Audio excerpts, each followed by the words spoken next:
Hello, everyone, and thanks so much for joining us today.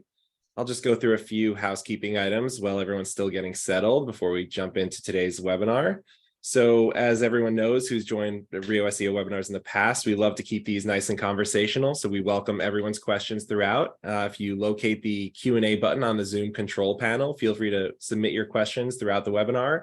We'll answer as many as we can as we go through the content today live, but if we don't get to your question, we will make sure to follow up with you directly afterwards as well. You can also follow today's conversation on Twitter if you're active there. We'll be live tweeting throughout the webinar at Rio_SEO and using the hashtag RioWebinar. And would also encourage you guys to follow today's panelists on there as well. And finally, we'll send a link to the webinar recording within the next 24 hours. So please look out for an email from our team. And with that being said, just to introduce today's topic, and then I'll get into our great panel that we've assembled today. As everybody knows, over the past year or so, Google has really made it more clear than ever that it will reward content that leaves visitors feeling like they've had a fantastic experience, particularly with the helpful content update that came out recently. And in crafting valuable written content, it's typically easier said than done. Everyone, these days can create content, but not everyone can create really valuable, great content. So search algorithm updates continue to change to meet new demands of consumers at an unprecedented pace, which can make it difficult to learn how to shape and shift your content marketing strategy.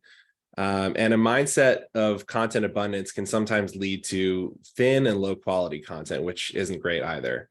So while none of us today can predict the future, we can focus on some content strategies that everybody here utilizes and uses to win in a very competitive search landscape. So today, I'm joined by a great panel who I'll introduce in a second. My name is Justin Gianni Noto. I'm the Senior Marketing Director at Rio SEO. I'm going to be moderating today's discussion. And joining me, we have Lily Ray, Senior Director of SEO and Head of Organic Research at AMSIV Digital. We have Carrie Hill, Local SEO Specialist and Analyst at Sterling Sky, and Miranda Miller, writer and editor and content and digital marketing strategist. Welcome to you all, and I'll just have you each briefly introduce yourselves. Carrie, we can start with you. Hi, everybody. I'm Carrie Hill, at Carrie Hill on Twitter. If you ever have questions or want to talk content, I'm always up for it. I'm a local SEO strategist with Sterling Sky, who are based in Toronto. I am based in Colorado. We're a fully remote team. We serve a lot of local clients in the home services, legal, insurance kind of niches. Not limited to that, but that's a bulk of our client base. And I love talking about content. It's kind of my heart's topic. So anytime you want to geek out with content and community karma, I'm your gal. Thanks so much, Carrie. Miranda, we'll go to you next. Thanks for having me, Justin. And I'm excited to meet Carrie and Lily almost in real life. I hadn't met either of them yet before. I've had an agency, a content agency for about 18 years now called Miller Schwant Media. And I'm also the content strategist at Global Logic, which is a Hitachi company and a digital engineering firm. Awesome. Welcome back, Miranda and Lily. Hey everyone, I'm Lily Ray. I'm the Senior Director of SEO and Head of Organic Research at an agency called AMSIV Digital. So I help head up our SEO team with a few other directors and kind of oversee a lot of different client strategies, make sure that we're doing the latest and greatest, SEO strategies and tactics for our clients. And then the other half of my job is to do a lot of industry research about what's happening with larger SEO trends, specifically on Google. Been talking a lot about AI lately as well, and a lot of people know me for talking about EEAT as well. So I think we'll talk about that a bit today as well. So happy to be here. Awesome. Thank you. Thank you all so much. It's great to have you back, and always love to have a fantastic panel of experts joining us. Just to get started, I thought we'd jump off with a poll today and kind of get a pulse from our audience to see, what is the main focus of your content strategy for 2023. So let me go ahead and launch that poll, and that should pop up on everyone's screen if you can just take a few seconds to answer. So the choices are creating new content, optimizing existing content, improving UX within your content, optimizing your content for voice search, measuring content performance more effectively, or going beyond written content such as video, podcasts, etc. Looks like we're getting a ton of votes coming in, and it's pretty close. Give it one more second. get those last votes in. I know the anticipation is killing everyone, so we will share the results. And it looks like it was a pretty close one between optimizing existing content, which actually won out over creating new content. Actually happy to see that, because as we talked about, having high quality content is more important in some ways than just pumping out new content. And then improving the user's experience within my content, followed by measuring content performance more effectively, which, as you all know, is a great way to optimize existing content. So thank you everybody for taking part in the poll. We'll definitely go back and reference those results throughout the webinar. So let's start off today's discussion by talking about content performance, which was up there as one of the top items that people are trying to achieve this year. So as we know, attributing content performance is crucial to inform strategy, right? And now that we're in January, at the beginning of the year, everybody's thinking about 2023 strategy. How can your business better understand what's performing well? Where do you have gaps? What opportunities for improvement are out there? Miranda, maybe I'll start with you on this one. As marketers are looking at this at the start of the year, what should they be doing to measure performance? And are there any tools in particular that you would recommend, either free, paid, or both? Sure. So measurement's always fun, especially at the enterprise level. It's super important to understand what you need to measure at each level and what each team needs to be measuring and bringing those insights to the table.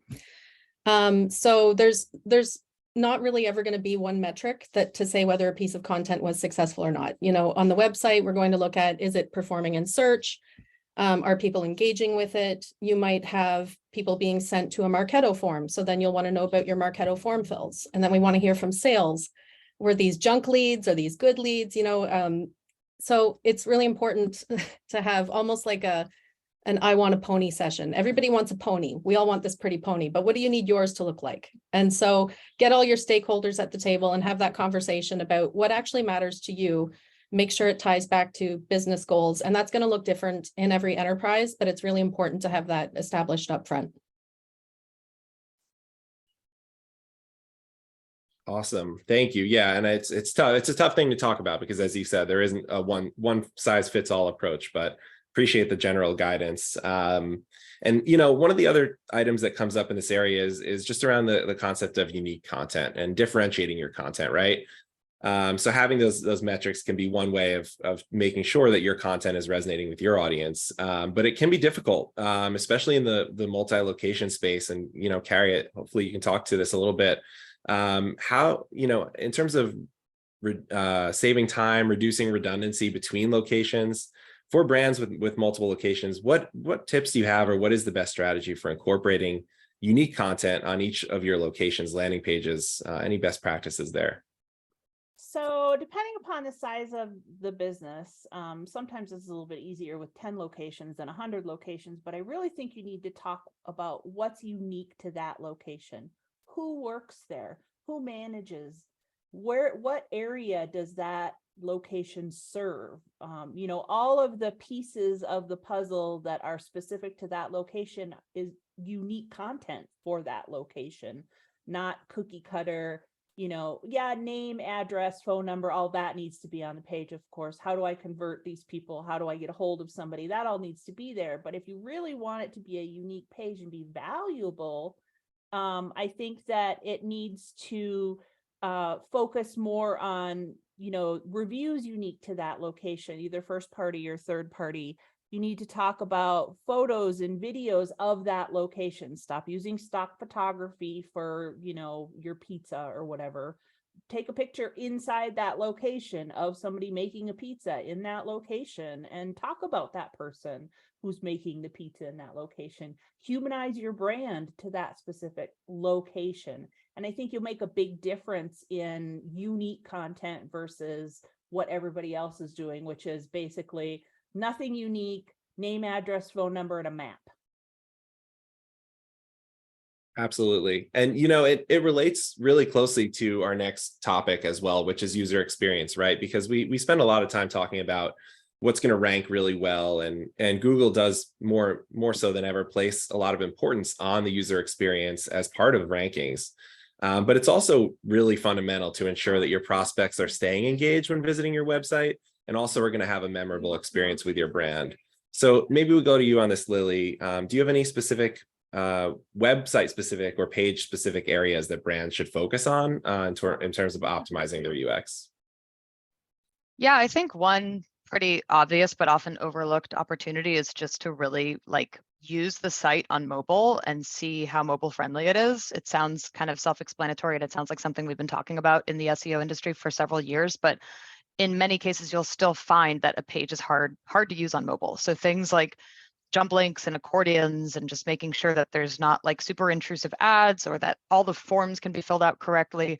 Really just having like your own team kind of go through that mobile experience and making sure that it's intuitive and easy to use, I think is a really often overlooked but very important opportunity, especially given that Google's switched to mobile first indexing. Awesome. Yeah, I think, another component there that we talk about a lot is just long form versus short form content, right? And I see that relating because it is part of the user experience, right? You're ultimately creating content to provide value to your audience. And part of the decision in creating a long-term or short-form piece of content is how are we going to solve the challenges of that audience in the best way that gives them the most value. So Miranda, as you think about that going into 2023, how should brands focus on what's most beneficial for their audience in terms of long form or short form content? Well, to Lily's point about mobile, I think typically shorter is better. And it's always good to keep in mind what it is that you want the reader to be able to accomplish on that page. So even, 200 words of text can look fine on desktop, but it might take a lot of scrolling before they get to an action they can actually undertake on that page. So being aware of that volume on mobile is really important. Also knowing what you're up against, because everyone is improving their content strategy and SEO. And so the bar is getting higher and higher. And even just being average probably isn't good enough anymore in competitive spaces. And this is where I like to use AI tools that'll, combine the research that I used to use 5 or 6 different tools to do in one platform. So things like ClearScope or Phrase or InLinks. We'll go out and analyze the top 20 results on any given keyword or keyword phrase. And they'll let you know how long is the average article, how many subheadings are people usually using, how many images do they contain. And I'm not saying you need to do exactly that, but it's a good guideline. So this is what people are actually enjoying. These are the subheadings. These are the topics that are being covered. These are the keywords that are included. These are the entities that people are talking about. And that's really important research. I think the research project or process usually should take longer than the actual writing process, because you want to get all your ducks in a row and know what it is that you're going to be writing about. Makes a lot of sense. And, even more of a consideration than long form versus short form might actually be the freshness of the content itself, right? As long as you're communicating and again providing value to that audience, sometimes it's more important that you deliver more relevant and updated info. So if you're not regularly repurposing historical pieces of content, you can run the risk of becoming outdated and irrelevant, which would lead your audience to obviously look at other types of content. And that was the actual number one priority that came up in our poll earlier. Carrie, how would you determine which pieces of your content may need to be updated? And how would you prioritize those if you have, let's say, dozens or maybe even more blog posts that may need to be updated? Yeah, so we do a lot of content audits. We get a lot of clients that come on board and they have blogs. And blogs are sort of the bane of my existence when it comes to content, because people think and have been told in the past, 3 blog posts a week, just, crank out that content, crank it out. And they don't coach them on the quality or how to create a blog post and link it to other things and have other things linked to it and form it as a holistic part of the process. And so when I do a content audit, I sort of start with Search Console and Google Analytics, and I dump down impression and click and interaction and session and conversion data for each URL for sure. And then I start making, judgment calls and looking at what's got 0. Like, let's start with everything that's got a 0. What can I do with that content? And a lot of times it's combining it with maybe a page we already have on that topic, because more than likely we've got 5 pages plus on the same topic in this blog, and we need to consolidate that down. If there's something new, combine that with a better page, redirect that old blog post that nobody's looking at anyway into that better page, and work hard on your internal linking. Please, because that's the thing that I see people miss the most. They just write it and publish it and think WordPress is going to solve all their problems.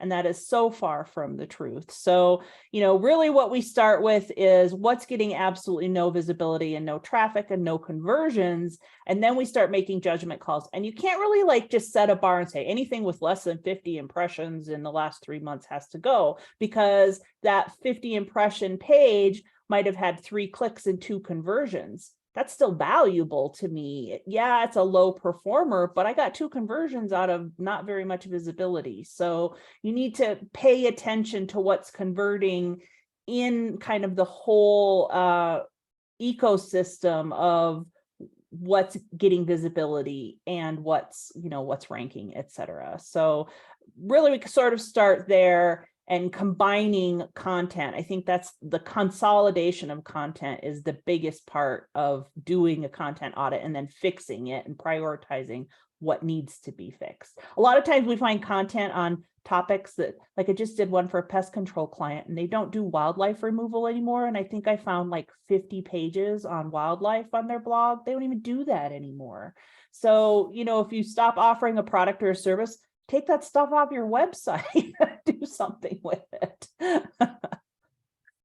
Can't be said enough, right? In terms of keeping that energy and focus on making sure that you maintain a clear focus in terms of your topic cluster strategy, and make sure Google really understands the topics that you're trying to rank for, right? Such good advice. And I think to go a little bit even deeper there, and Lily, maybe we'll go to you on this, on the same concept of refreshing content, right? Once you've kind of gone through that content audit, through that process of maybe identifying the content that does need to be updated, how would you recommend we look at, the percentage of the content that needs to be updated? Is there a certain framework that you would use when you go to optimize existing content? Yeah, I don't know that we approach it as a percentage necessarily, but to Carrie's point, it kind of has to do with the nature of the content itself. So I would absolutely do the same thing of pulling in all the different metrics that you can about the content, including what's the last date modified on the content, and what does it say in the search results. Sometimes Google will show really dated timestamps, which can affect click-through rates, or maybe you have something like 2022 in the title, which obviously every time the year changes, SEOs want to go change your title to say the new year. But I would use that opportunity to say okay, I'm not just going to put the word 2023 in my title or in my description, but I'm actually going to look at the information and make sure that's relevant for this year. So anything that's timely like that, where maybe you have the year in the title, or for example, if you're writing about tax returns in 2022, obviously that needs to be updated. I would kind of try to triage the content just to see what literally does need to be updated for this year to be accurate. But beyond that, it's not as much of a threshold as it is, does this content, is it starting to become stale? Is the information no longer relevant? Is there something that we can go in and make more relevant for this year? But I would discourage anybody from just, again, changing it to say the current year without actually taking a good look and making sure the content's relevant.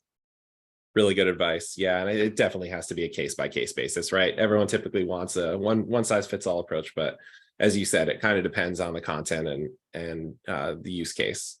So switching gears just a little bit, I want to talk about visual content, because going beyond written content has been one of the themes that we've identified as a bigger trend over the last few years, but it's still something that's continuing, right? With new platforms and mediums emerging. Search results are becoming more visual than they ever have been, right? And people's attention spans, as we were talking about earlier, are shorter than ever. So what types of content should marketers be creating aside from written content? Lily, I'll go to you on that one again. Yeah, sure. This is a really important question. I think that if you look at the trend of where Google and the other search engines are going, they're becoming so much more than just text-based search engines. And the type of content that's being rewarded is extremely visual in nature. Google can do things like, index like podcast content now, audio content. So it's really important to just be in all of the different places that you can appear in someone's search journey. I think the push towards Google Lens and Google Shopping and even shopping on Google Discover just means that search is becoming a lot more visual in nature. High quality photos are very important. If you do want to show up in Google Discover, the quality of the photos and the size of the photos actually matter for rankings. And people are doing things like actually using like Google Lens and multi-search to identify and search for products now. So that's a really great place to be. Just making sure that your brand is optimized for all things visual. I'm still working on audits with my team where people aren't naming their images properly or using alt text, which is so fundamental SEO 101 type stuff, but it's becoming more important than ever with these new products. So be everywhere, YouTube, visual, audio, just be in all the places. Absolutely. And I mean, Carrie mentioned it earlier too, from a multi-location standpoint, in terms of optimizing your photos for your listings. It's been something we've talked about a lot over the past few months and has become really big in the industry. So really important to have that visual content just as well optimized as your written content for sure. Going to switch gears again just a little bit, and this is the topic that I was probably most excited to get to today, given all of the news the past few weeks. I'm sure everybody here has already gone on and played around with ChatGPT and the concept of AI and machine generated content. Obviously, it's talked about a lot as the future of content, and it's disrupting a lot of things that we're doing in the industry currently.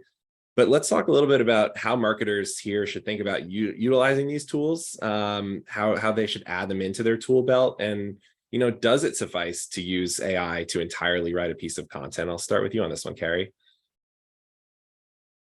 No.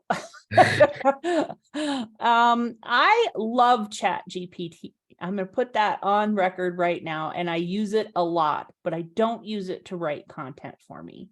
I feel like if we're using it to write content, we're removing the ability to convey why somebody should pick me, because what it's doing, it's learned from everything that's out there. And so it's creating something that is very similar to everything that's out there, right?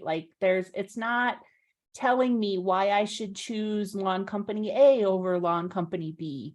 It's just telling me what a lawn company is. And so I feel like we lose that what marketers are supposed to do element if we're using AI to create our clients' content. So I don't use it for that. I use it to help me. It's a helper tool. I cannot remember how to write regex expressions for the life of me. I struggle with it every single time I have to do it. ChatGPT does it for me. Excel, formulas and stuff like that. I think it's a great tool for those things. Even if I'm trying to write an article and I'm stuck with what are people looking for when they're trying to buy this thing or hire this service. I use it maybe for headers or H2s or something like that. But to write the entire piece of content, absolutely not. I just don't think that that's what it should be used for and where it shines. I don't think it shines in long form or whole form content at all.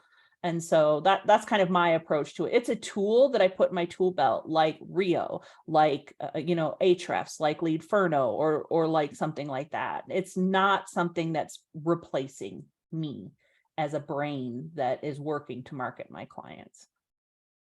I think that's really well said. I do want to pause here before we move on to our next topic, see if Miranda or Lily, since this is so prominent right now in the news, if you guys have anything else to add, do you agree or disagree? Yes. The most intriguing part of this for me is AI writers aren't new. So ChatGPT is better. They have been around, and there are tools and algorithms getting better at detecting machine generated content. But from a teacher, university professor, professional editor perspective, it's even easier to spot. We don't need a tool. The content tends to be so generic. AI doesn't have an opinion. It doesn't have experiences to share with you. It doesn't have a point of view. So I might catch a piece of content that's come through that was created by a machine, or it could just be that the writer wasn't very skilled in what they're writing about. Either way, it's not good content. So I think, and this might be a little controversial, but I think there are practical applications for it. For example, if you had an English as a second language topic expert, they could use an AI writer, but that has to be within a broader editorial process. So it still needs to be a tool that they're going to use and not something that's replacing the human writer. And it still needs to go through an editor, and it still needs to have that marketing treatment. So yes, as a tool, yes, all day long, but I don't think it's replacing anyone creative. What do you think, Lily? Yeah, I feel like I've been talking about this nonstop for like 3 weeks. So many thoughts. I mean, our team's been talking about it every day. Everything you guys have both said, I completely agree with. The thing we don't know, there's a few things we don't know, right? We don't know what GPT-4 is going to look like, which is coming out very soon and apparently is exponentially better than GPT 3.5, which is scary. We also don't know how widely available and free these tools will continue to be to the public. This is something that I'm very interested in. Like, what is this going to look like when these tools become maybe very expensive, and people don't have as much access to them? But also, there have been some interesting examples this week or in the past couple of weeks of how GPT-3 ChatGPT like gets certain information wrong in a way that's hard to tell because it speaks with such confidence. And so I think that something that's a little bit scary and off-putting is like, if there is heavy duty human like manual review of the content, it can be very dangerous to rely on these tools. And I do think that Google is probably going to do something to reverse engineer like how much people are just leveraging these tools without actually editing what they say. So I'd be really careful to use these tools exclusively for content generation right now, especially if you're not reviewing them. But I do think they can play a role in like ideation and like, coding and all the different things we talked about. There's a million use cases for why they're helpful, but just be careful about content production. All points really, really well said and well taken. And I think, there's going to be potentially an explosion of more content coming out of this, right? Because certain people will use it to generate content and without much human intervention, but doesn't necessarily mean that it's going to make it more difficult for those of us being really smart and strategic and thoughtful about content to rank, because there's always going to be an opportunity for that to differentiate, right? Well, in the local space, spammers are going to spam, and there's always going to be lead gen companies that create fake listings and use AI content on those fake listing pages and blah, blah, blah. I think that what we do as marketers is set our clients apart from that as real human beings behind a brand that you can trust to come into your home and fix your furnace, or that you can buy a product from and know somebody stands behind it. And I think that that's the piece that's missing when you go all AI. There's no human standing behind it, and you can kind of fake it, but really, if you read it, you can tell. Like Miranda said, if you're familiar with what you're looking for, you can tell. And I think the consumer is going to get smarter and smarter. I think they've already become much smarter in detecting what looks fake and what looks real. No question. I think, we may need to schedule another webinar that's just on AI content generation, because there's a lot to be said there. But I do want to spend some time and make sure we get to the rest of our topics today. And this one does relate as well, right? Because we always talk a lot about in SEO keyword research versus topical authority. But, how well does that content fit into the context of your site doesn't always align with the keyword research that you may get back, right? So Miranda, I think we'll start with you on this one. What tips, and this kind of goes to the same thing we just talked about with AI, how do you write well for people rather than optimizing for just search engines? This is always a complex process, especially at the enterprise level, where you might have dozens or hundreds of topic experts inside the company. And the best content comes from those people, but they're busy and they're not all writers. And, you don't want blogging or participating in marketing to become a chore for them that just never happens. And so this is where brand journalism becomes so important. And it's something that I've done over, the last 15 years, is be that person who will actually go in and interview the topic experts. And it can happen in any way. I've had people just send me voice notes, or they make a bullet list, or they might actually have an interest in writing and they'll send over a rough draft.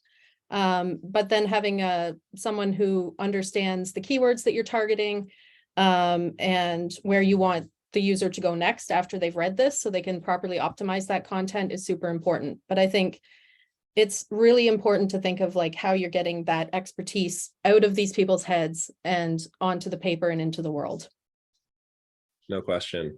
And it really does play in well also in terms of, I mentioned it earlier, the helpful content update that Google put out recently, right? So it's all about how that content meets the expectation of your visitor, and which ultimately generates a signal that is considered among other signals for how to rank web pages in search, right? So Google is, in theory, identifying content that doesn't have as much value or low level of added value or is not particularly helpful, and deprioritizing it. But I'm curious, Carrie, Lily, have you noticed any impacts to web pages that since this helpful content announcement was made? No, but with a caveat, I mostly just look at our clients. I'm not looking at people who are not clients. And so our clients are people who we've been creating good content for and creating helpful processes and putting thought into it and doing all the things you're supposed to do when you create content. So I would have expected us to not see a lot from our perspective because we're not shortcutting. That being said, I know a lot of people have been impacted. I just have not personally seen it in much at all. We saw some weird stuff in November, which was technically like between updates in October and December. So I don't think it was helpful content. I think it was something else. I'm not sure, but nothing really that I could say this was from the helpful content update at all. Anything else? Yeah. I mean, I'm glad that you said that, Carrie, because I think I, as you guys probably know, I spend a lot of my time digging into the impacts of Google's updates, and there have been two, I believe, specific updates to the helpful content system, starting with the initial launch in, I think, August. And it was less impactful than a lot of us anticipated. And I think that's just because Google is using machine learning with this ranking system to understand patterns of unhelpful sites, and that they probably started small and they're learning and building up over time. This last helpful content update happened at the same time as a link spam update, which appeared to be pretty aggressive. So there's a lot of sites right now that were impacted by either one or the other or both and don't know which one. And it's going to be really hard to know which one because they affected a lot of different sites. So that makes it really tricky. But to your point, Carrie, I think we didn't really know when this update was announced what Google meant by helpful content because it's a spectrum, right? Like all of us are kind of writing content for SEO, but we're also trying to help people. So it was interesting to see where Google would draw the line. But I think what we're seeing so far is that they're being pretty limited in terms of applying the helpful content classifier that demotes sites. I don't think they're doing it for a lot of sites just yet, but it is something that they're going to continuously roll out over time. So just familiarizing yourself with what they say about what it means to have helpful content is something I think all SEOs should focus on, just so that you're not putting your site at risk in the future. Makes a ton of sense. And obviously always continuing to prioritize quality over quantity is going to always be a guiding principle. And that actually is a good segue. We've gotten a few audience questions. So I did want to spend the last 10 minutes or so kind of going through some of these. And thank you, Miranda. I think you've already answered one of these in chat, so appreciate that. So the first question that came in, content is king. Everyone knows that, but it takes time to actually do it.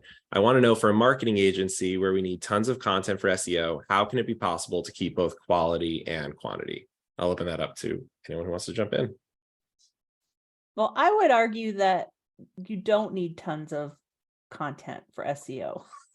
I mean, you need to have the pages on the website that establish what you do and for whom you do it. And, blog posts are great as long as they're like, you're a thought leader and you're presenting new concepts and, not regurgitating the stuff that every other SEO blog is writing about. I don't think there's a lot of value in that, but you can keep quality and quantity. The thing that we do to ensure that we have quality across every piece of content created is a content brief. And there's a lot of strategy and analysis that goes into creating that content brief so that we're not creating new content that we have old content that covers that topic. And if that old content is not visible, and that's why we feel we need new content, that's when we go fix the old content, like you refresh it and update it and make sure that it's doing the job that it needs to do. Every piece of content on your website is an employee. And if you think about, it needs to pull its weight and do its job, if it's not doing that, then you investigate why. Sometimes it needs to be fired and you just get rid of it. But sometimes you just need to coach it a little bit, right? So, what can we do to make it better? And that's kind of how we approach it with quality and quantity. I think that there has to be a lot more strategy behind why are we creating a new piece of content? How are we creating this new piece of content? And do we need to create this new piece of content? Because I think in a lot of cases, the need for new content is not there. There's something there that you can use that's already indexed and getting traffic. It just needs to be fixed. And I'll just piggyback on that. It's, I think a lot of the perception that you need to create more is just, we feel like we have to be in so many places. And so teams will say like, well, how are we supposed to be having fresh content for our LinkedIn and on YouTube and on the blog? And so understanding each time you sit down to create a piece of content around a topic that's going to go on your website, how that's going to be repurposed and promoted across these different channels is super important. Like, don't just throw it on your blog and hope it does well. You're going to want to syndicate it to someone's LinkedIn and publish it as an article, and maybe it becomes a video script and you have something to put on YouTube, and you'll create the social content as you're creating the blog content. So it's not necessarily about just churning out more. Make really good use of what you're already investing in and give those pieces that are high quality a fighting chance. I think one factor that's led into this, people have a lot of blog content, a lot of content that's not very good, is an agency's tendency to creating content as the deliverable. So we're going to give you 4 blog posts a month. It doesn't matter if we put an internal link in them or it's crap. This is a deliverable that we're selling you and we're earning our money. And we have to get away from that as a deliverable. Sometimes, yes, new content is warranted, but we need to place the value on updating existing content equal with the value on creating new content. Those need to be an equal weight in what we're delivering and the value that we're delivering to a client or customer. Absolutely. Luckily, that's where the mindset of most of the folks we have in here today are, since the number one choice was optimizing existing content. So that's a good thing. Hopefully there's more of a focus on that going forward. And thank you for the great question, Vivek. A lot of good discussion there. We got another question on about user experience and long form versus short form, which we talked about earlier. So for a web article, and this is from Jean, for a web article, would you consider creating a UX experience depending on the device being used? For example, creating a shorter version that shows on mobile and a longer version that shows on desktop. Is there a point to creating essentially 2 types of content for one article? Any thoughts there? The only thing to think about is, again, with mobile first indexing, like if Google's going to be taking the mobile version of your site into consideration for indexing and ranking purposes, you want that version to have all the great content. So if you're ever doing like a different strategy between desktop and mobile, and let's say you have a lot more content on desktop, that can potentially cause your page to not rank as well if it's not as helpful on mobile. So it's just one thing to keep in mind. I would make it more usable on mobile before I'd create a completely separate experience. Getting jump links, maybe jump links that travel with the scroll so that people can get to the content they want in that long form easier, or something like that, just to make it easier. And also, and I run into this a lot and I harp on it a lot, but make the barrier to entry easy. Click a button to call me or to live chat or to send a text like by something like Leadferno or something, instead of them having to scroll all the way to the bottom of the page on a long form piece of content to find your phone number. So, I think that there's those considerations as well. Would I create 2 pieces of content? I'm with Lily, probably not. I would make sure that everything that's seen on mobile is what I want Google to consider. You know, I'm submitting all of this content for your consideration to rank me well. And if I only submit a fraction of that on the mobile site, I think you're going to miss out on a lot. Agreed. I'm going to go back to you actually, Carrie, quickly on this next one. You talked a lot earlier about the importance of internal linking. And so Devin is asking, what approach or process would you recommend to optimize your effort rather than just haphazardly placing links throughout the page?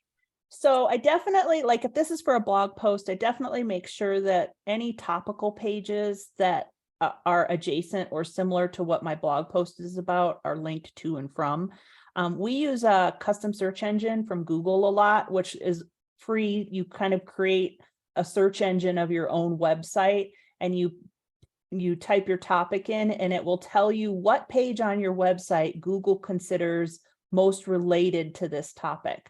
And I start at the top of that list, and I start adding internal links to from those pages that Google thinks are the most important wherever I can. Sometimes there's not a lot on the topic already on the website, and you have to get a little bit creative. Sometimes it's an important topic, and it needs a link from the homepage, or it needs, you know, that it needs that to do well, but not every page does. And so I really and we also create site plans internally, where it's basically a map of every page on the website, every keyword it was designed to target. And that helps us also find internal link opportunities where we can find similar topics and make sure that they're all linked together that way. Excellent. Thank you.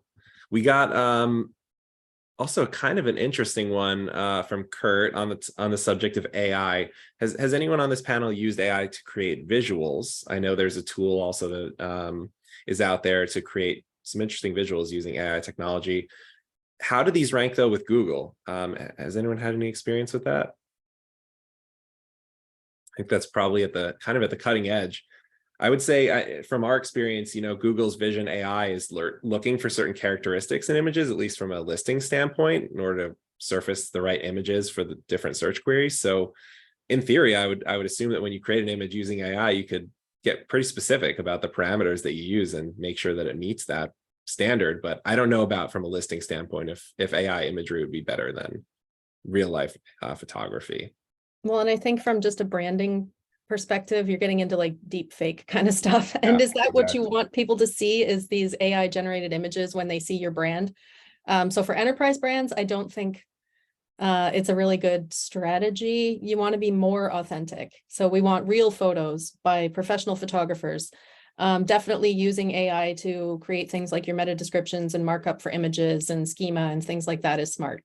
But actually creating the images themselves, I'm just not thinking of a lot of use cases in local enterprise that would be valid. Agreed.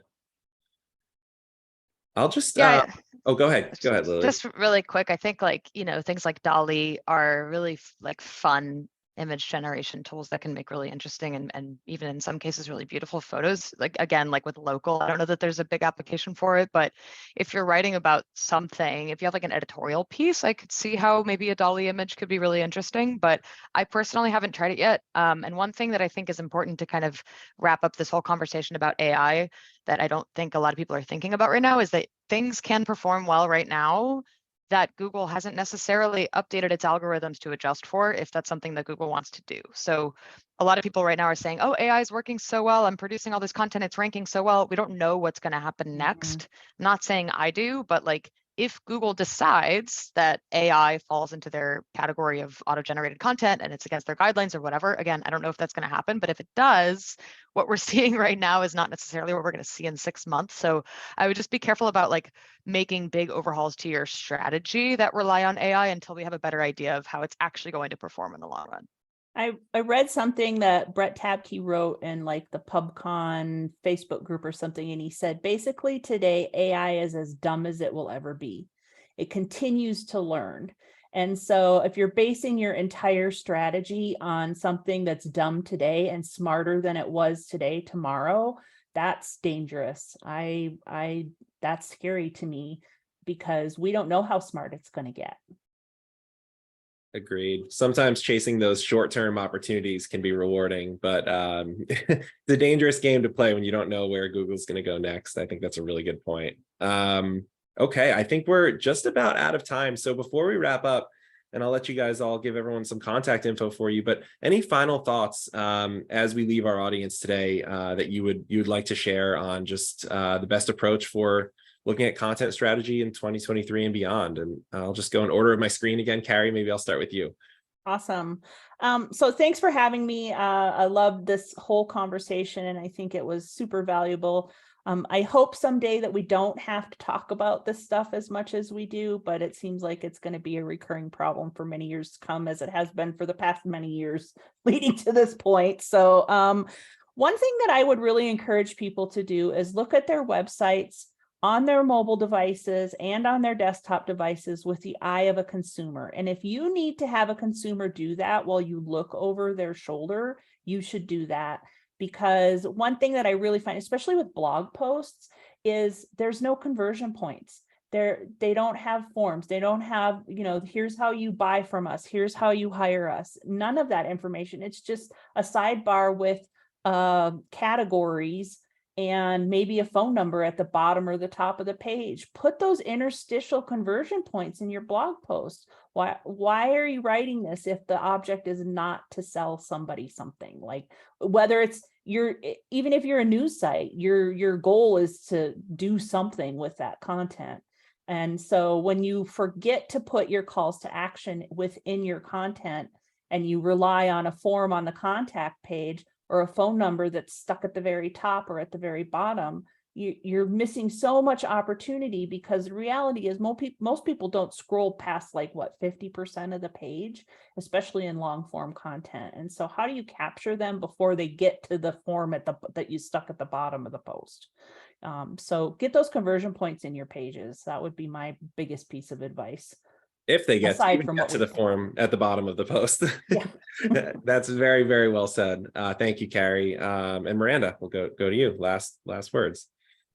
I think just overall a reminder to brands that if you are publishing at this scale, you are a publisher. And people get really uncomfortable when I say that. Like, congratulations, you've been blogging for 10 years, you're a publisher. And there are ethical responsibilities and implications for your brand that come with that. So if you've been creating content even for, the last 2 or 3 years, is it an accurate reflection of your brand? Is it true? Are you fact checking? Are you using the tools and processes, and do you have the in-house or outsourced talent that you need to support a publishing operation as well as marketing? Because you're putting these things out into the world, you've created your own library of content. And as we're seeing with the helpful content update, it's getting more and more important to maintain that. So think like a publisher. That's my parting thought. Well said. Lily, last words to you.